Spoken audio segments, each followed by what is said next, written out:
જૂનાગઢનો અશોક શિલાલેખ ગિરનારની તળેટીમાં આવેલો છે.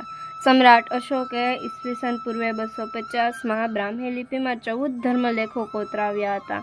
આ લેખોમાં અહિંસા, દયા, સદાચાર અને પ્રજા કલ્યાણનો સંદેશ આપવામાં આવ્યો છે. આ શિલાલેખ ભારતના પ્રાચીન ઇતિહાસનો મહત્વપૂર્ણ સ્ત્રોત છે. સમ્રાટ અશોક મૌર્ય વંશના મહાન શાસક હતા. કલિંગ યુદ્ધ પછી અશોકે હિંસા છોડીને બૌદ્ધ ધર્મના સિદ્ધાંતો અપનાવ્યા હતા.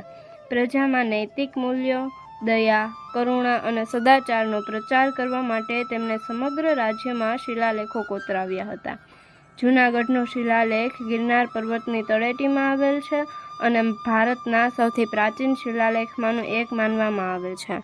આ શિલાલેખમાં પ્રજાના કલ્યાણ, પશુઓના સંરક્ષણ, માતા પિતાનો આદર, સત્ય બોલવું અને તમામ ધર્મો પ્રત્યે સન્માન રાખવાનો ઉપદેશ આપવામાં આવ્યો છે.